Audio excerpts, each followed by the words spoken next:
जय श्री कृष्ण। भागवत गीता अध्याय 8। यह अध्याय संक्षेप में कुछ महत्वपूर्ण शब्दों और अवधारणाओं का वर्णन करता है जिनका उपनिषदों में विस्तार से उल्लेख किया गया है। इसमें यह वर्णन भी किया गया है कि मृत्यु के पश्चात आत्मा के गंतव्य का निर्धारण किस प्रकार से होता है। देह का त्याग करते समय यदि हम भगवान का स्मरण करते हैं तब हम निश्चित रूप से उसे पालेंगे। इसलिए अपने दैनिक कार्यों को संपन्न करने के साथ साथ हमें सदैव उसकी विशेषताओं, गुणों और दिव्य लीलाओं का चिंतन करना चाहिए।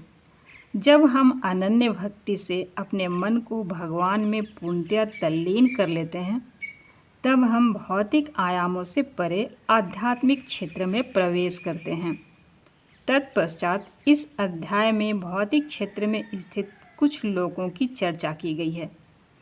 इसमें बताया गया है कि सृष्टि के चक्र में ये लोग और इन पर निवास करने वाले असंख्य प्राणी कैसे इनमें प्रकट होते हैं और प्रलय के समय पुनः अव्यक्त हो जाते हैं।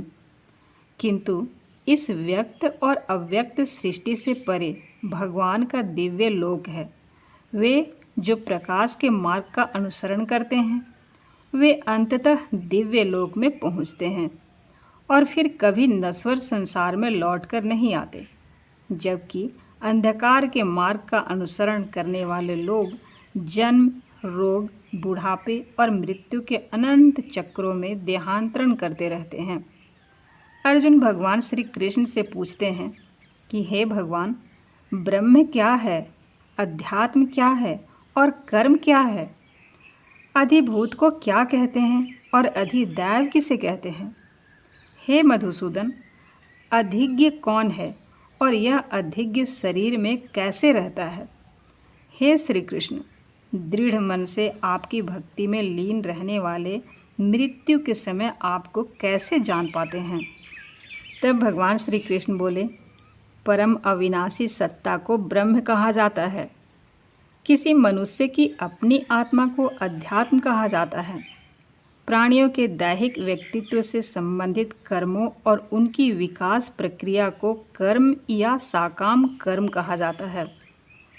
हे देहधारियों में श्रेष्ठ, भौतिक अभिव्यक्ति जो निरंतर परिवर्तित होती रहती है उसे अधिभूत कहते हैं। भगवान का विश्व रूप जो इस सृष्टि में देवताओं पर भी शासन करता है उसे अधिदैव कहते हैं। सभी प्राणियों के हृदय में स्थित मैं परमात्मा अधिज्ञ या सभी यज्ञों का स्वामी कहलाता हूँ। वे जो शरीर त्याग करते समय मेरा स्मरण करते हैं वे मेरे पास आएंगे। इस संबंध में निश्चित रूप से कोई संदेह नहीं है।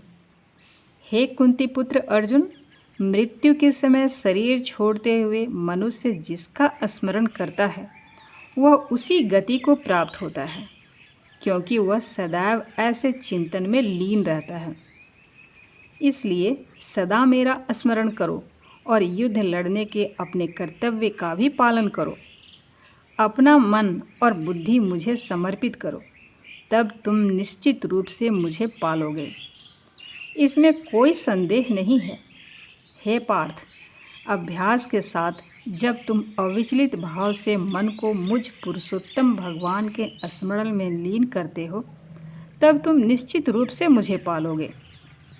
भगवान सर्वज्ञ, आदि पुरुष, नियंता, सूक्ष्म से सूक्ष्मतम, सबका पालक, अज्ञानता के सभी अंधकारों से परे और सूर्य से अधिक तेजवान हैं और अचिंतनीय दिव्य स्वरूप के स्वामी हैं। मृत्यु के समय जो मनुष्य योग के अभ्यास द्वारा स्थिर मन के साथ अपने प्राणों को भवों के मध्य स्थित कर लेता है और दृढ़तापूर्वक पूर्ण भक्ति से दिव्य भगवान का स्मरण करता है वह निश्चित रूप से उन्हें पा लेता है। वेदों के ज्ञाता उसका वर्णन अविनाशी के रूप में करते हैं। महान तपस्वी ब्रह्मचर्य व्रत का पालन करते हैं और उसमें स्थित होने के लिए सांसारिक सुखों का त्याग करते हैं। मैं तुम्हें इस मुक्ति के मार्ग के संबंध में संक्षेप में बताऊंगा। शरीर के समस्त द्वारों को बंद कर मन को हृदय स्थल पर स्थिर करते हुए और प्राणवायु को सिर पर केंद्रित करते हुए मनुष्य को दृढ़ यौगिक चिंतन में स्थित हो जाना चाहिए। जो देह त्यागते समय मेरा स्मरण करता है और पवित्र अक्षर ओम का उच्चारण करता है, वह परम गति को प्राप्त करेगा। हे पार्थ, जो योगी अनन्य भक्ति भाव से सदैव मेरा चिंतन करते हैं, उनके लिए मैं सरलता से सुलभ रहता हूँ, क्योंकि वे निरंतर मेरी भक्ति में लीन रहते हैं। मुझे प्राप्त कर महान आत्माएं फिर कभी इस संसार में पुनः जन्म नहीं लेती, जो अनित्य और दुखों से भरा है, क्योंकि वे पूर्ण सिद्धि प्राप्त कर चुकी होती है। हे अर्जुन, इस भौतिक सृष्टि के सभी लोकों में ब्रह्मा के उच्च लोक तक तुम्हें पुनर्जन्म प्राप्त होगा।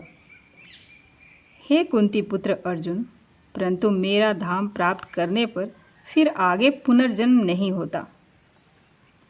1000 चक्र के 4 युग महायुग का ब्रह्म का कल्प एक दिन होता है और इतनी अवधि की उसकी एक रात्रि होती है। इसे वही बुद्धिमान समझ सकते हैं जो दिन और रात्रि की वास्तविकता को जानते हैं। ब्रह्मा के दिन के शुभारंभ पर सभी जीव अव्यक्त अवस्था से व्यक्त होते हैं और रात्रि पर पुनः सभी जीव अव्यक्त अवस्था में लीन हो जाते हैं। ब्रह्मा के दिन के आगमन के साथ असंख्य जीव पुनः जन्म लेते हैं और ब्रह्मांडीय रात्रि के आने पर अगले ब्रह्मांडीय दिवस के आगमन पर स्वतः पुनः प्रकट होने के लिए विलीन हो जाते हैं। व्यक्त और अव्यक्त सृष्टि से परे अन्य अव्यक्त शाश्वत आयाम है।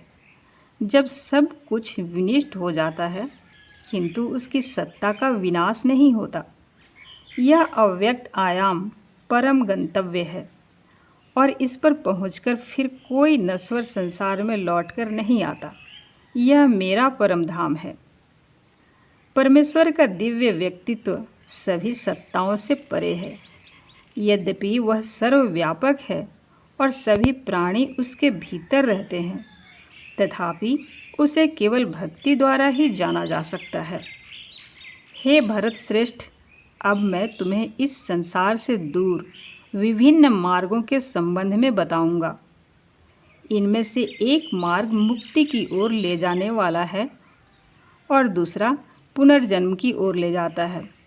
वे जो पर ब्रह्म को जानते हैं और जो उन 6 मासों में जब सूर्य उत्तर दिशा में रहता है, चंद्रमा के शुक्ल पक्ष की रात्रि और दिन के शुभ लक्षण में देह का त्याग करते हैं, वे परम गंतव्य को प्राप्त करते हैं। वैदिक कर्म कांडों का पालन करने वाले साधक चंद्रमा के कृष्ण पक्ष की रात्रि में धुएं के समय, जब सूर्य दक्षिणायन में रहता है, कि 6 माह के भीतर मृत्यु को प्राप्त होते हैं, वे स्वर्ग लोक को प्राप्त करते हैं। स्वर्ग के सुख भोगने के पश्चात वे पुनः धरती पर लौटकर आते हैं। प्रकाश और अंधकार की ये दोनों पक्ष संसार में सदा विद्यमान रहते हैं। प्रकाश का मार्ग मुक्ति की ओर तथा अंधकार का मार्ग पुनर्जन्म की ओर ले जाता है। हे पार्थ, जो योगी इन दोनों मार्गों का रहस्य जानते हैं, वे कभी मोहित नहीं होते, इसलिए वे सदैव योग में स्थित रहते हैं। जो योगी इस रहस्य को जान लेते हैं, वे वेदाध्ययन, तपस्या, यज्ञों के अनुष्ठान और दान से प्राप्त होने वाले फलों से परे और अधिक लाभ प्राप्त करते हैं। ऐसे योगियों को भगवान का परम धाम प्राप्त होता है। और इस प्रकार भगवद गीता अध्याय 8 अक्षर ब्रह्म योग संपूर्ण हुआ। जय श्री कृष्ण।